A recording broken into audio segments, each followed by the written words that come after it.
Mungkin Anda juga sudah melihat ya. Pak Isa kan PJ ya, Pak Isa?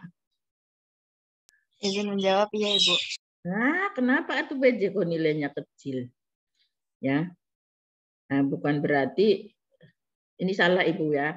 Yang harus diperhatikan yang nilainya di bawah 40, benar. Ya, nah, Ibu kasih batas 40.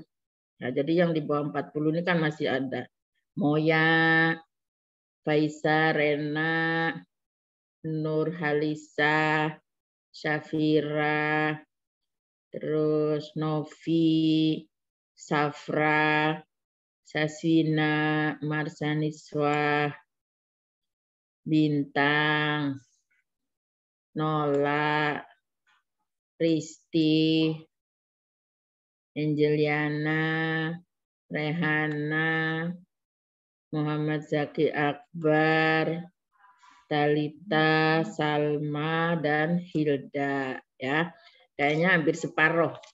Ya, hampir separuh nilainya kurang bagus. Jadi saya harap nanti di UAS ya, di UAS dan juga nilai tugas. Makanya tugas dikerjakan dengan baik ya, karena penilaiannya itu kan ada UTS, UAS dan juga penugasan. Ya, penugasan kelompok yang Anda presentasikan. Ya, makanya waktu itu kan kelompok saya kan presentasi tanda vital kalau nggak salah ya. Ya, kan Ibu suruh perbaiki, bukan apa-apa, itu untuk membantu nilai saudara. Ya, jadi buat yang belum presentasi dikonsulkan dulu ke pembimbing sebelumnya, jangan hari ini kamu baru kasih tahu. Misalnya hari ini misalnya jadwal saya baru dikasih tahu. Ya, sementara Anda belum konsul makalahnya. Ya, kasih tahu dulu ke dosen pembimbing terkait materi itu. Dan jangan bingung lagi ya, kenapa Ibu kasih 2 kali pertemuan dosen untuk cairan, untuk personal hygiene, ya, perawatan diri, kemudian untuk aktivitas dan latihan. Satu untuk dosen menjelaskan, satu lagi kalian presentasi supaya dimantapkan di topik itu, ya, sehingga nanti diharapkan Anda saat mengerjakan soal ujian terkait topik tersebut, karena nanti soalnya akan kasus, ya. Untuk oksigen Ibu kasih 1 karena oksigen tidak terlalu banyak, ya. Oksigen itu untuk di KD itu hanya pemberian oksigen, nanti prasatnya juga nggak banyak, hanya pemberian oksigen lewat nasal kanul sama masker sederhana, ya, face mask yang sederhana. Jadi oksigen saya nggak kasih tugas Anda, ya, karena juga setiap kelas hanya ada 4 dosen, ya, jadi nggak semuanya. Jadi penugasan hanya 4 topik yang sudah saya tugaskan. Baik, untuk hari ini ya, karena jadwal kita cukup padat ya, saya akan coba udah kelihatan belum? Sudah ya. Topik pagi ini adalah pemenuhan kebutuhan dasar oksigen. Ya, jadi saya akan review sepintas saja ya, karena Anda sudah belajar yang kemarin di pemeriksaan fisik saat paru-paru kan juga sudah menampilkan ini ya. Kemudian saat anatomi fisiologi Anda juga sudah hafal ini ya. Coba siapa yang bisa jelaskan untuk yang gambar 1 ini saja. Ayo. Ayo keaktifan Anda di kelas juga masuk poin penilaian ya. Jadi nilai itu nggak semata-mata UTS UAS saja, ya, tapi keaktifan saudara di kelas ketika menjawab pertanyaan, ya, dan ketika presentasi itu dinilai. Ya, siapa bisa jelaskan ini?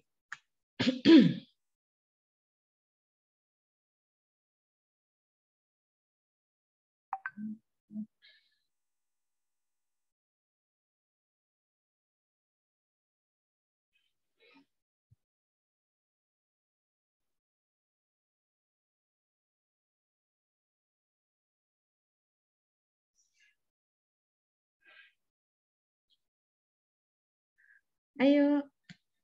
Masa dari 40 mahasiswa nggak ada bisa jelasin ini.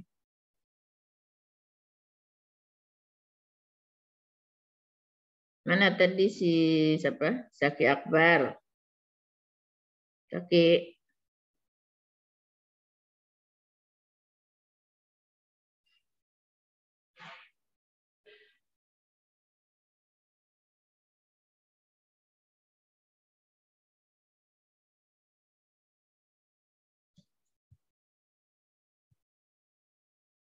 Moya, bisa jelaskan Moya?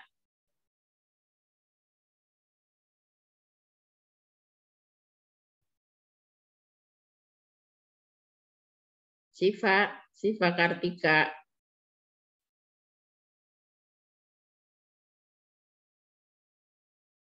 Nah, Hertinayu aja coba, Hertinayu. Nggak usah takut salah ya, nggak usah takut salah. Saya sesuai yang saya lihat ya Bu. Ya. Jadi untuk pusat pernafasan itu diatur berpola dengan pernafasannya. Sel reseptor yang dekat dengan pusat pernapasan itu merespon perubahan cerebrospinal cairan H+ dikarenakan meningkatnya CO2 arterial. Lalu yang kedua itu ada sel reseptor di karotid dan aortik tubuh itu merespon luas large decrease di arterial O2. Lalu di decrease itu penurunan ya. Kalau increase tadi peningkatan, kalau decrease berarti penurunan. Ya, berarti penurunan arterial O2 ya Ibu. O2 arterial ya. O2 arterial. Lalu yang ketiga itu higher centers pusat yang lebih tinggi di korteks dan LTEX itu yang mengontrol respirasi. Ya. Jadi kalau Anda perhatikan, ingat ya, kita bernafas ada beberapa titik reseptor, ya. Ada beberapa titik pengatur. Jadi memang pengatur pusatnya di medula oblongata, ya. Tadi di mana dia di medula oblongata tadi.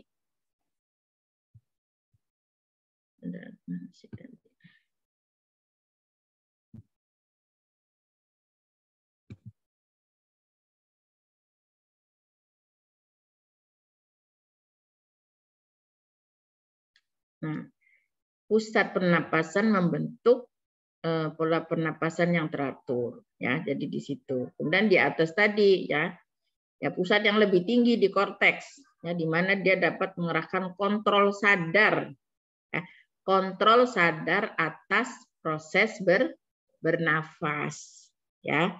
Jadi di pusat ini, di korteks ini, ya, ada yang secara sadar mengatur proses bernafas. Ya. Kemudian tadi, ya, di arteri, ya, di arteri karotis dan aorta, ya. Jadi di sana ada di arteri karotis dan aorta ada reseptor yang merespon kalau kadar O2 di dalam arteri menurun, ya. Taunya kadar O2 di arteri menurun dari mana? Dari pemeriksaan analisa gas darah.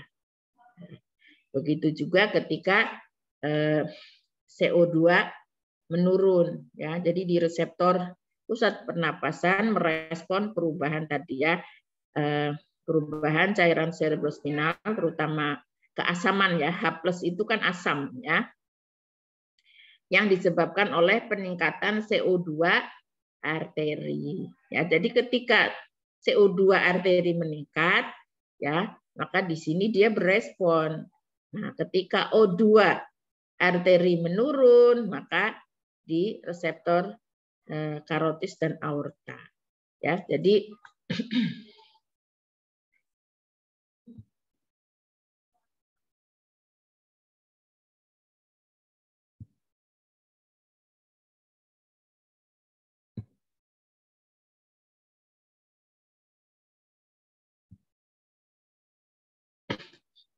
Jadi tolong saya minta Anda memperhatikan betul. Karena apa? Karena setiap pasien yang masuk rumah sakit, ya, baik karena infeksi, ya, baik karena bukan non-infeksi seperti penyakit jantung, ginjal, ya, nah, karena kaitannya dengan darah yang mengangkut O2, ya, biasanya permasalahan sesak nafas, ya, diakibatkan oleh penurunan, ya, kadar O2 di dalam arteri maupun peningkatan kadar CO2 di dalam arteri, ya, yang masing-masing punya reseptor, ya, sehingga kenapa kita menjadi bernapas cepat, ya, bernapas normal dan bernapasnya lemah, ya. Nah, tentu di situ juga ada peran-peran otot, ya, selain dari pusat-pusat reseptor, ya, yang mengatur pernapasan, juga ada otot, ya, yaitu otot diafragma khususnya dan juga otot interkosta, ya, musculus intercostalis, ya, otot-otot iga, ya. Anda kalau makan sup iga enak tuh ya, ototnya di situ. Aduh, kalau di nah, di situ tuh otot-otot itu berfungsi, ya, dalam pengempisan paru, karena kalau ada patah iga di situ, ya, nah, maka patahan tulang itu bisa menusuk ke paru, ya, bisa menyebabkan yang namanya penumpukan udara ataupun penumpukan darah kalau terjadi perdarahan di sana, ya. Nah, jadi ingat ya, kalau ngomongin bernafas tidak hanya melibatkan organ parunya saja, ya, tapi ada organ lain yang mempengaruhi proses bernafas. Ya, jadi ada yang mengatur, ya, regulasi dalam bernafas, ya, sistem saraf dan juga muskuloskeletal. Nah, kenapa muskuloskeletal, ya? Karena di situ ada iga, tulang iga, bukan hanya ototnya saja, ya. Jadi di situ ada muskuloskeletal, ya.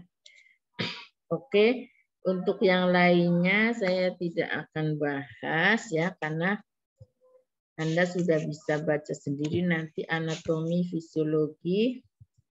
Saya langsung ke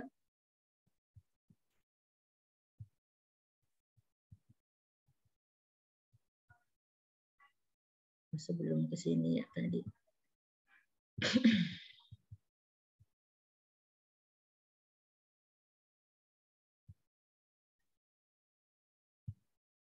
Nah, ini yang harus Anda harus bisa mengimajinasikan, ya, mengimajinasikan apa sih yang terjadi di paru-paru ketika terjadi pertukaran gas, ya. Jadi udara yang kita hirup, ya, dari hidung sampai ke alveoli, ya. Kemudian di alveoli dia akan bertukar untuk masuk ke pembuluh darah, ya. Di sini kalau Anda perhatikan yang merah itu vena pulmonar, ya.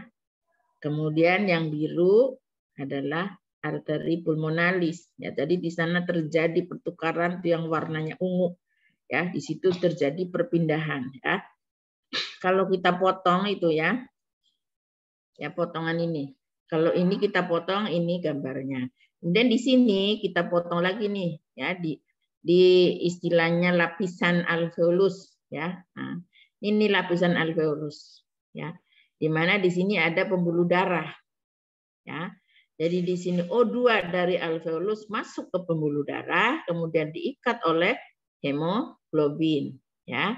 Kemudian CO2 dari darah masuk ke alveoli, ya.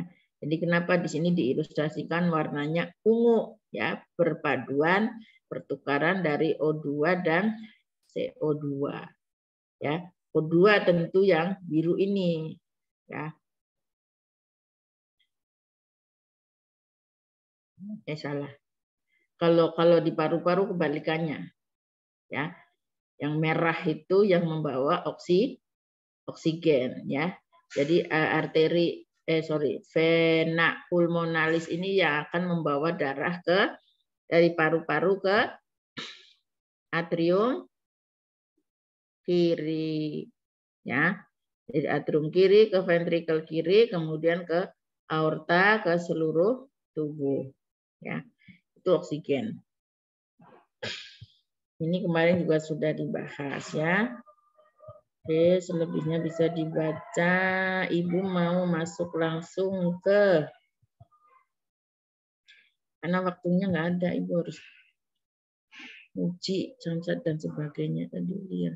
Ya nanti ini tolong dibaca saja yang terkait dengan ada alkalosis metabolik, ada asidosis respiratorik, ya. Ada alkalosis respiratorik, nanti bisa dibaca, kemudian faktor yang mempengaruhi. Kita langsung saja ke pemenuhan kebutuhan oksigen. Ya, seperti biasa, kita selalu melakukan pengkajian keperawatan. Fokuskan pada kemampuan klien untuk mendapatkan O2 yang meliputi riwayat fungsi jantung seperti adanya nyeri serta karakteristik nyerinya. Karakteristik nyeri itu misalnya seperti ditusuk-tusuk dan sebagainya. Itu karakteristik nyeri. Dyspnea, ya, kelelahan, sirkulasi perifer, ya, resiko penyakit jantung atau dalam pengobatan penyakit jantung. Itu ditanyakan, ya, karena ini akan berpengaruh terhadap kemampuan tubuh memperoleh oksigen. Riwayat fungsi pernafasan seperti batuk, nafas pendek, wheezing, nyeri udara yang tercemar, frekuensi infeksi saluran nafas. Frekuensi itu biasanya ditanyakan misalnya sering batuk pilek setahun berapa kali. Ya. Atau ada yang jauh mungkin setiap bulan, ya, atau ada yang jauh mungkin setahun 2 kali dan seterusnya. Ya. Jadi frekuensi infeksi saluran nafas, risiko penyakit paru. Risiko penyakit paru misalnya ada riwayat asma, ya, atau juga tinggal di daerah yang sangat kumuh sehingga di sana TBC itu tinggi, ya. Masalah pernapasan yang lalu, ya, sebelumnya pernah sakit enggak. Penggunaan obat-obatan, ya, tentunya obat-obat di sini karena di sini riwayat fungsi pernapasan misalnya kalau yang TB misalnya dia dalam pengobatan TB.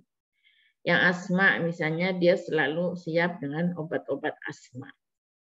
Ada riwayat merokok atau perokok pasif, ya. Jadi dia nggak ngerokok, tapi misalnya di rumah dia tinggal dengan orang-orang yang merokok, ya.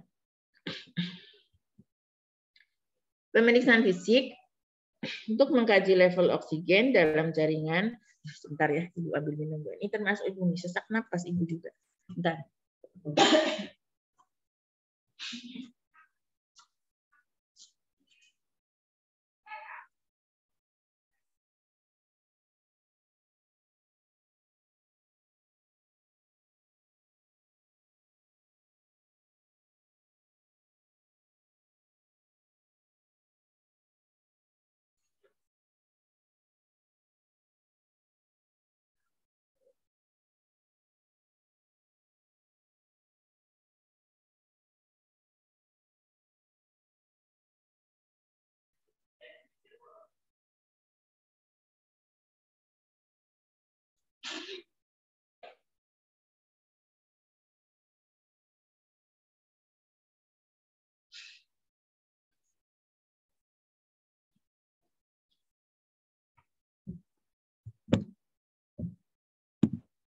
Nah, Ibu minum.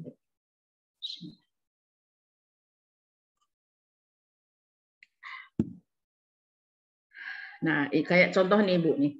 Ya.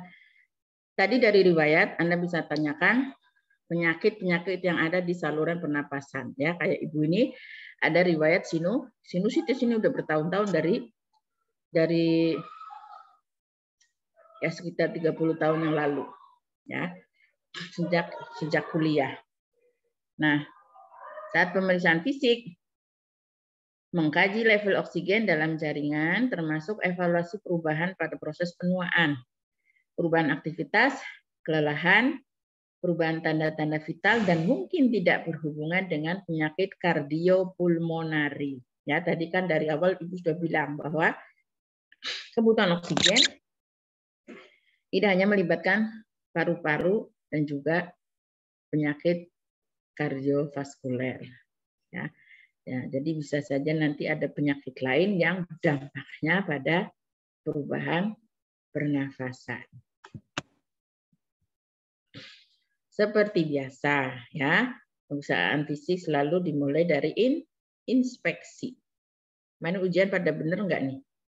Ya, pemeriksaan fisik selalu dimulai dari inspeksi, enggak langsung auskultasi. Dilihat dulu, ya. Kayak contohnya nih, lihat. Begitu saya datang ke tempat klinik, saya bernapas seperti ini. Ya, entah ini karena pakai masker, mungkin yang membuat saya menjadi sesak, atau memang saya tadi memang lagi pilek. Ya, tadi saya nyaris nggak berangkat karena sangat dingin dan pilek, hidung mampet. Ya, jadi diinspeksi dulu. Ya, diinspeksi bisa kelihatan nih mukanya beda. Ya, ada benjolan di sini misalnya. Ya, kalau yang ada sinusitis kan ada beberapa. Ada sinusitis frontalis, ethmoidalis, ya, ada maxillaris. Itu bisa Anda lihat. Kemudian dipalpasi, ya. Jadi setelah dilihat baru dipalpasi, kemudian dilanjutkan dengan perkusi, dan terakhir adalah auskultasi. Ya. Ini kita karena kita ngomongin pernapasan, organ utama tentunya tadi yang diinspeksi, yang dipalpasi, perkusi, dan auskultasi adalah paru-paru. Ya. Dalam melakukan pengkajian, ya, yang dikaji adalah gejala dan tanda-tanda yang ada. Ya. Menetapkan adanya faktor resiko, kaji penggunaan obat, menetapkan status aktivitas klien. Ya, aktivitas itu apakah aktivitasnya dibantu atau pasien bisa mandiri atau menggunakan alat bantu misalnya kursi roda, ya, kruk, atau apa saja alat bantu untuk beraktivitas.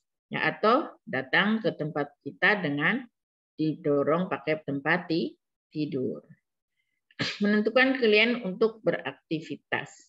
Ya, jadi di sini Anda harus bisa menilai, ya, kira-kira orang ini, ya, boleh berjalan apa tidak setelah Anda mengkaji status pernafasan pasien. Nah, untuk menentukan, ya, status klien ini biasanya kita berdasarkan pengetahuan kita tentang anatomi dan fisiologi jantung paru. Nah, kemudian patofisiologi penyakit yang terkait dengan jantung dan paru, tanda-tanda vital dan gejala gangguan oksigen, dampak dari gaya hidup tadi yang kaitannya dengan merokok dan sebagainya. Pengetahuan itu Anda baca, Anda belajar dari buku, dari hasil penelitian, yaitu pengetahuan. Nah, dalam melakukan pengkajian juga, kita juga biasanya menggunakan pengalaman. Ya, jadi makanya belajar di rumah sakit nanti, selama Anda belajar sebagai mahasiswa maupun nanti ketika Anda sudah menjadi perawat, belajar terhadap kasus di lapangan itu terus-menerus. Ya, karena apa? Karena perkembangan pengetahuan itu, ya, perkembangan penyakit juga demikian pesat. Ya, kita nggak menyangka dulu nggak ada COVID, ya, tidak ada Omikron, sekarang ada. Nah, kalau kita nggak belajar, bagaimana kita akan memberikan pelayanan? Bagaimana kita akan mengkaji pasien dengan benar? Jadi kita pengalaman itu menjadi guru, ya, dalam kita mengaplikasikan pekerjaan kita, ya. Jadi selain pengetahuan yang kita dapat dari membaca, juga berdasarkan pengalaman sehari-hari yang kita peroleh dalam bekerja. Kemudian mengkaji juga harus mengikuti standar, ya. Karena kita ini anggota profesi perawat, ya, maka kita juga melakukan pengkajian berdasarkan standar keilmuan kita, ya, menerapkan standar keilmuan, kejelasan, ketelitian, kekhususan, dan ketepatan ketika mengkaji. Ya, kita sudah punya standarnya.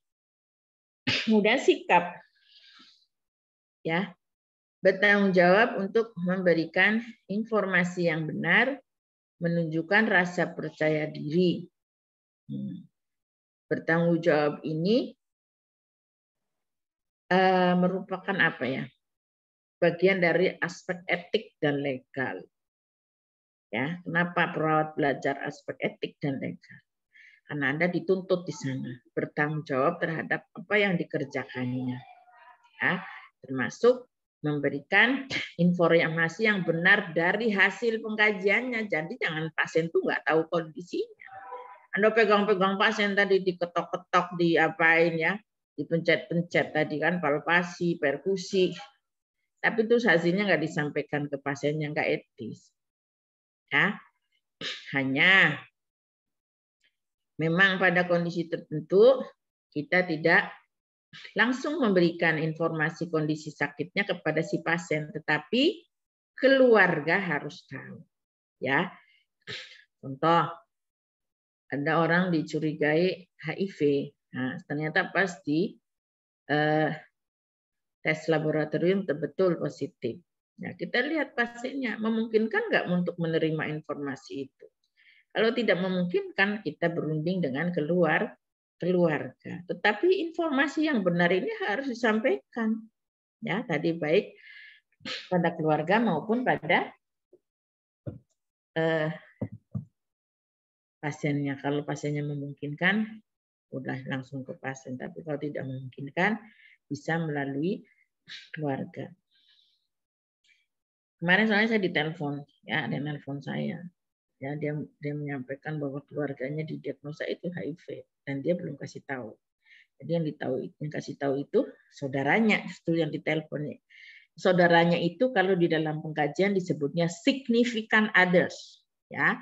Significant others ini orang yang kita anggap, ya, yang kita itu maksudnya saya perawat dan juga keluarga pasien, dia adalah orang yang penting yang bisa mengambil keputusan. Ya, makanya dialah yang diberitahu oleh dokternya bahwa keluarganya itu positif HIV. Ya, jadi informasi ini benar disampaikan, gitu loh, ya. Hanya memang melihat situasi siapa yang bisa diberitahu informasi itu. Kemudian menunjukkan rasa percaya diri. Rasa percaya diri kita akan tumbuh, ya, nanti kalau Anda pertama kali ke ruang rawat, ya, pertama kali Anda pegang pasien, rasa percaya diri saudara akan tumbuh kalau saudara memiliki pengetahuan yang kuat, ya. Jadi Anda yakin bahwa Anda sudah belajar anatomi fisiologi, sudah belajar proses keperawatan, sudah belajar komunikasi dan seterusnya, ya, yang diperlukan untuk mengkaji pasien. Nah, oke. Nah, diagnosa keperawatan pada klien dengan gangguan oksigen, ya, ini ada beberapa. Nanti Anda lihat lagi di SDKI, ya, buku SDKI, ya. Punya semua kan? Sudah punya belum? Angeliana punya enggak? SDKI. Angel punya enggak?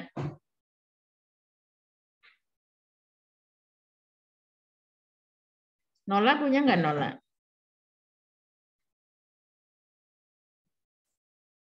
Ditanya kok pada enggak jawab?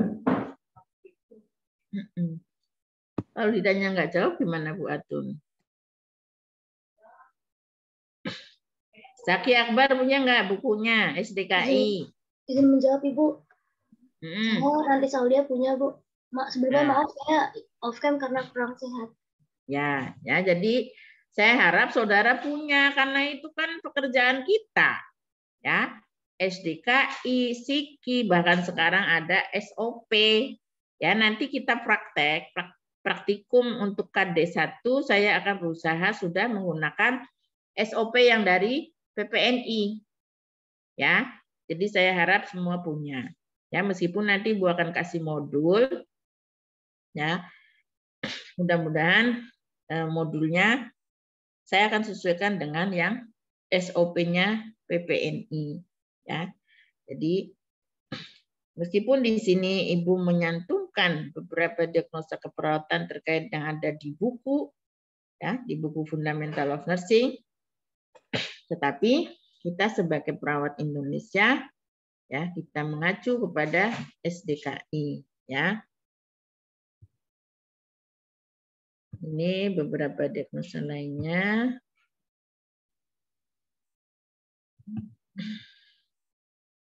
Nah, ini salah satu contoh, ya, tujuan dan kriteria hasil. Pada auskultasi paru-paru, klien terdengar bersih, ya.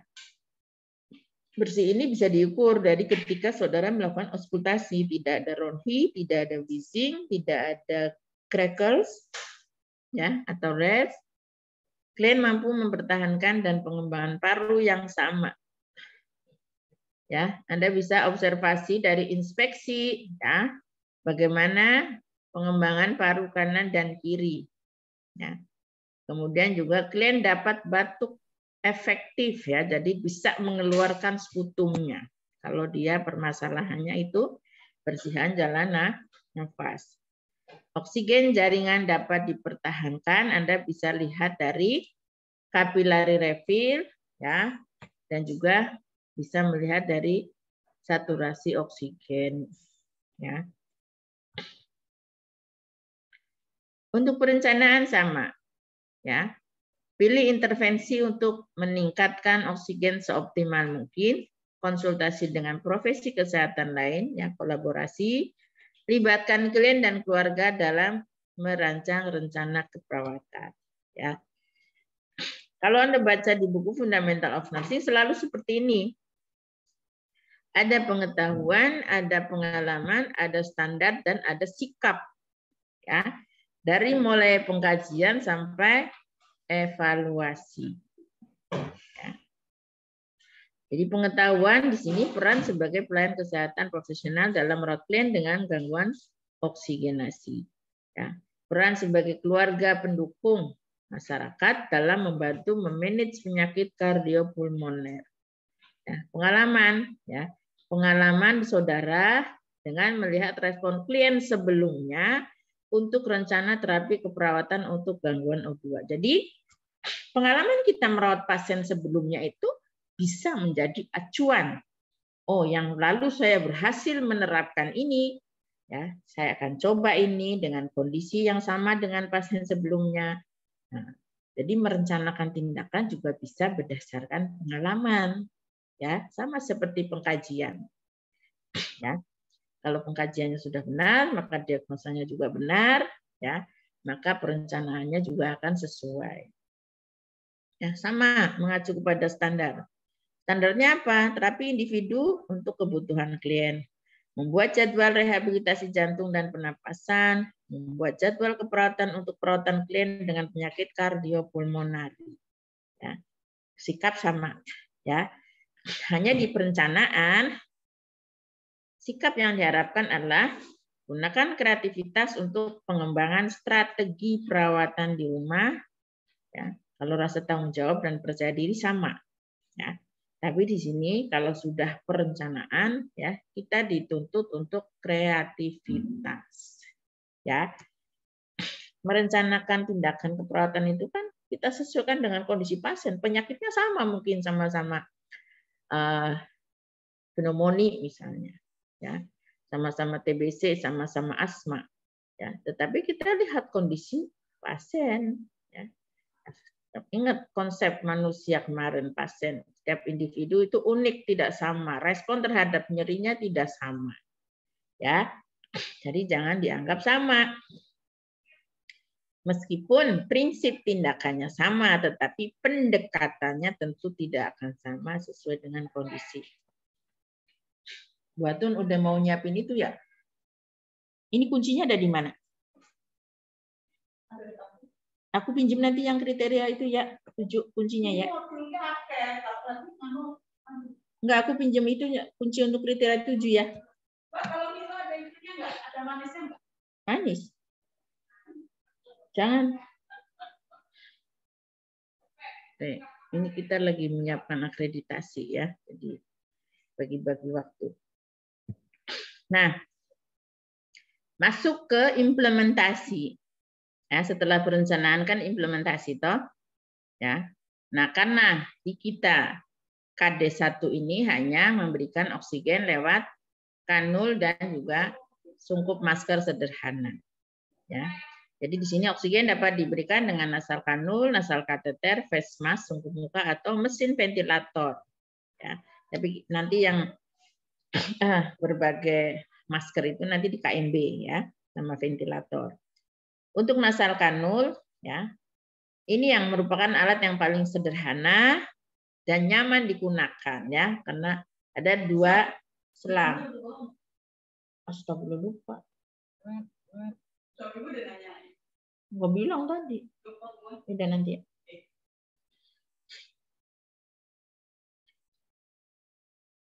Nah, ada 2 kanul yang panjangnya 1,5 cm. Ya, nanti Anda lihat di lab 1,5 cm itu segini. Ya.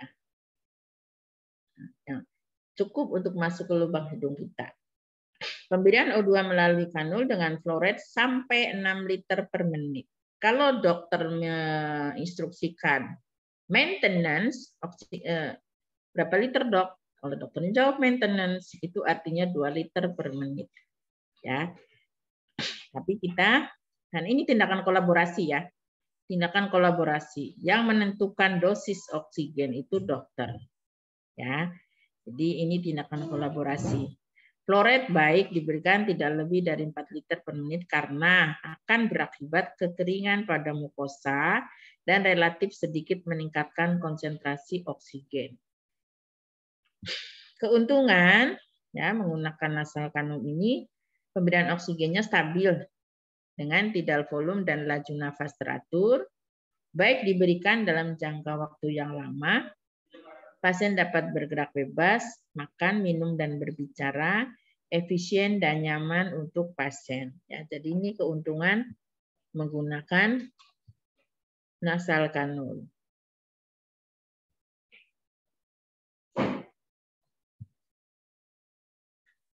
Nah ini ya, nasal kanul itu kalau 1-2 liter ya akan memberikan konsentrasi 24-28%. Ya. Simple face mask ya bisa sampai 8 liter dengan konsentrasi 60%. Ya. Venturi mask ya dari mulai 2 sampai 14 liter ya dari 24 persentasenya sampai 55.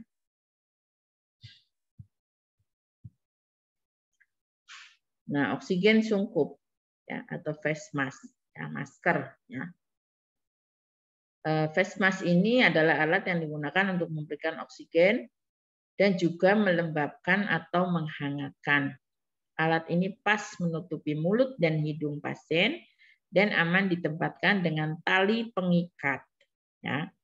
Ada 2 tipe sungkup oksigen. Ya. Sungkup untuk pemberian oksigen dengan konsentrasi rendah dan sungkup untuk pemberian oksigen dengan konsentrasi tinggi. Di kita nanti di KD1 hanya yang face mask sederhana, jadi yang konsentrasi rendah.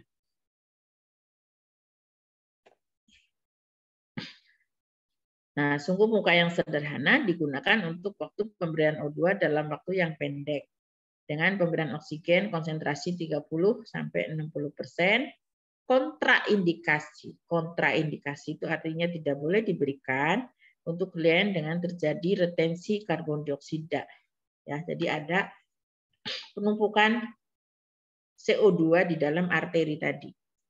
Ya, sebab retensi dapat menyebabkan keadaan menjadi lebih buruk. Jadi kalau kondisinya CO2-nya tinggi, nah, nggak boleh kita berikan yang sungkup ini. Nah, ini sungkup dengan reservoir baik ini nanti yang di KMB ya. Venturimas ini mampu memberikan konsentrasi oksigen tinggi 80-90% dengan flow rate 10 liter per menit. Ya. Kalau yang kanul tadi kan hanya sampai paling tinggi 6 liter. Ya. Kemudian yang sungkup sederhana sampai 8. Nah, ini yang pakai reservoir bag ini bisa 10 liter. Venturimas dapat digunakan untuk pemberian oksigen dengan konsentrasi mulai dari 24 sampai 55%. Dengan flow rate tadi 2 sampai 14 liter per menit. Kemudian sungkup muka ya harus terus melekat pada pipi atau wajah pasien untuk mencegah kebocoran. Lembab, pasien tidak dapat makan dan minum atau berbicara. Dapat terjadi aspirasi jika pasien muntah, terutama pada pasien tidak sadar. Nah, ini nanti alat yang disiapkan, kita lihat nanti di lab ya. Langkah-langkahnya juga nanti akan kita lihat di buku pedoman. Ya. Nah, terakhir untuk pemenuhan kebutuhan oksigen, ya evaluasi. Setelah diberikan baik nasal kanul maupun face mask, ya, kita akan evaluasi kembali tanda-tanda dan gejala klien dengan status oksigen setelah intervensi keperawatan. Ya. Yang tadinya misalnya takipnu, yang tadinya bradipnu, yang tadinya dipsnu, ya. Kita akan evaluasi. Tanyakan persepsi klien setelah intervensi, tanyakan harapan klien. Ya, sama. Untuk melakukan evaluasi juga butuh pengetahuan tentang karakteristik status oksigen yang adekuat. Jadi ketika menilai, Anda mengacu kemana? Coba ada yang bisa jawab nggak? Ketika Anda menilai hasil pekerjaan kita, ya bahwa status oksigennya bagus, Anda mengacu kemana?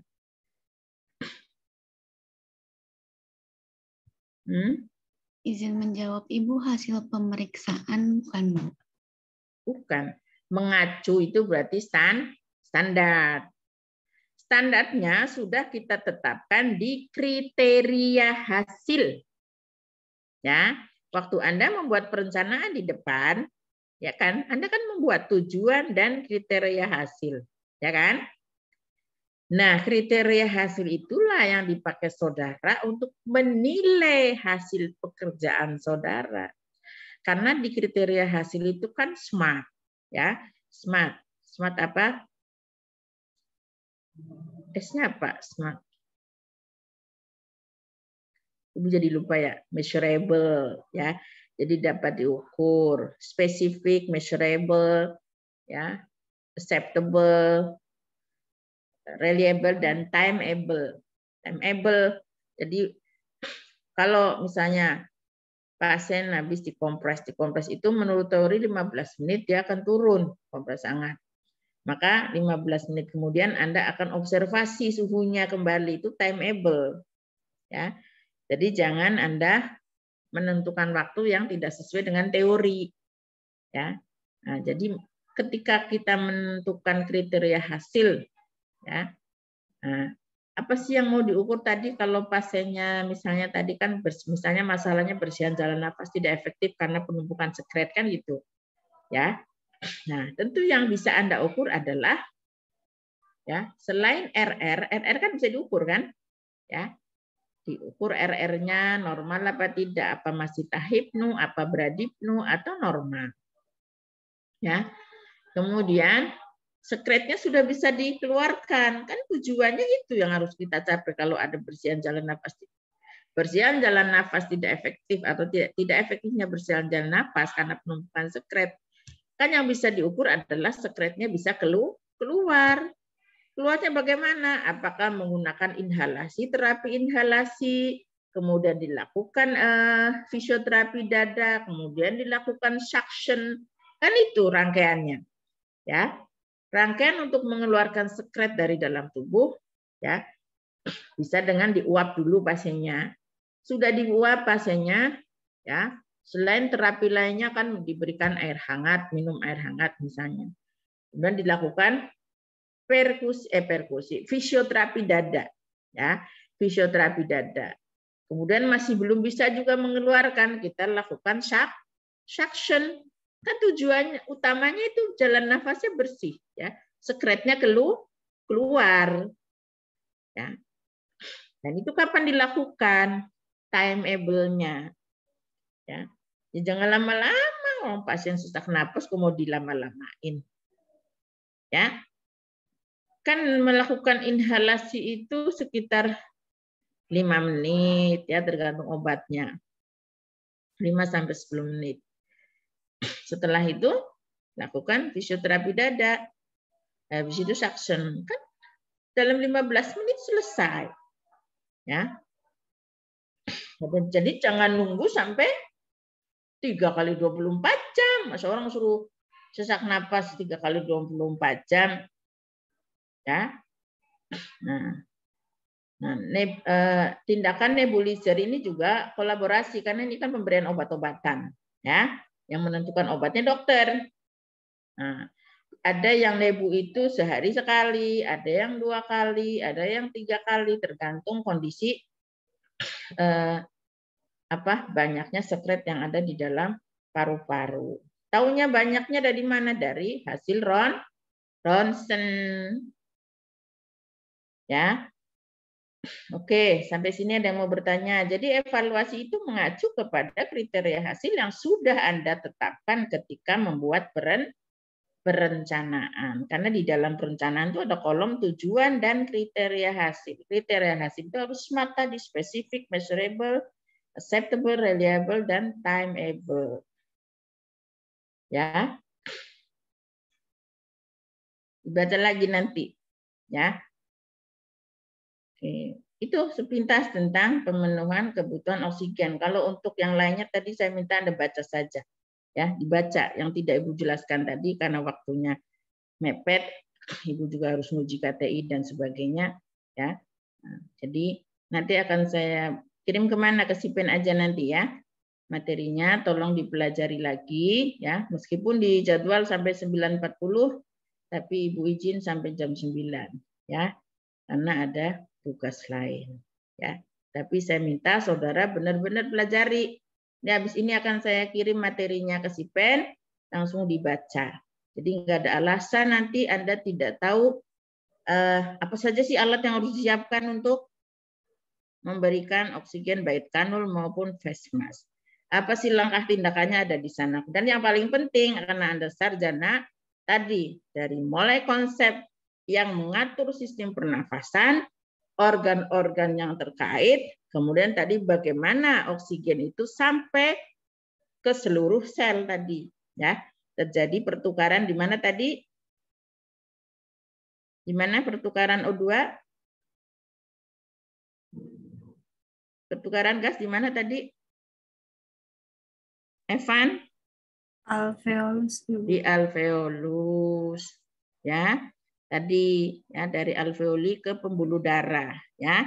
O2 dari alveoli masuk ke pembuluh darah, CO2 dari pembuluh darah masuk ke alveoli. Di sana dipengaruhi oleh apa? Tebal membran. Ya, dipengaruhi oleh tebal membran dari alveoli dan juga pembuluh darah. Karena di sana ada proses apa? Proses difusi. Ya. Proses difusi tadi dipengaruhi oleh tebal membran dan juga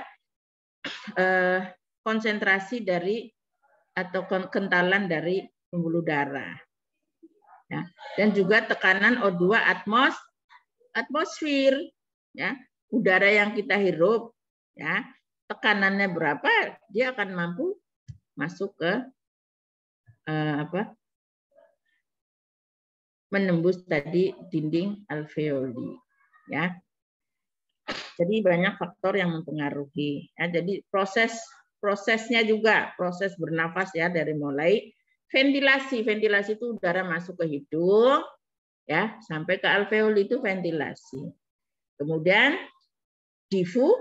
Difusi tadi, setelah ventilasi, kemudian difusi di dalam tadi alveoli, ya, dari alveoli ke pembuluh darah itu kan prosesnya difusi.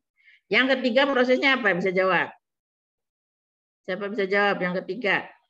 Ventilasi, difusi, kemudian ya dibawa ke seluruh tubuh, apa namanya?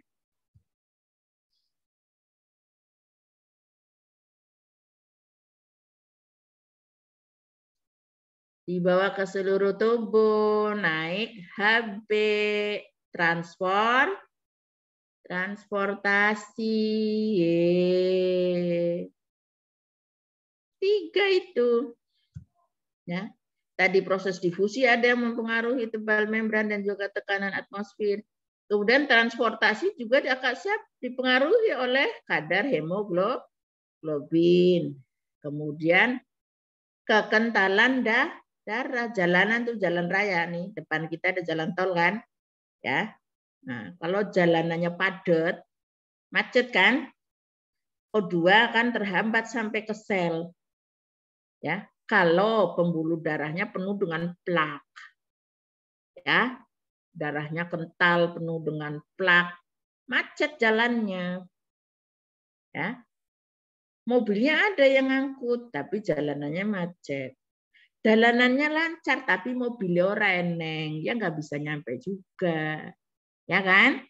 Ya, jadi itu bagaimana O2 yang kita hirup sampai ke sel itu ada 3 proses: ventilasi, difusi, dan transportasi.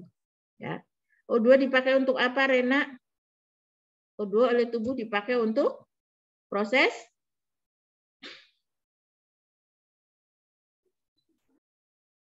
Ayo, siapa bisa jawab? Dipakai untuk apa? O2 dibutuhkan untuk ini Ibu sesak napas nih. Dipakai untuk metabolisme, apa? Bu. Metabolisme. Hasil metabolisme apa, Hilda? ATP dan energi. Energi dalam bentuk ATP, adenosin trifosfat. Ya, oke. Nanti dibaca lagi ya. Nanti yang ada di slide Ibu itu juga terkait dengan kapasitas paru, ya. Kapasitas paru, kemudian tadi ada asidosis, ada alkalosis, ya. Tolong dibaca, itu kaitannya dengan kadar keasaman, ya, keasaman. Oke, sudah di SS belum, si Pen? Izin menjawab sudah Ibu. Sudah, oke. Kalau sudah Ibu izin live ya. Nanti Ibu akan kirim ke Salma aja ya, ke Faisa ya, ininya PPT-nya ya. Bu akhiri, wassalamualaikum warahmatullahi wabarakatuh.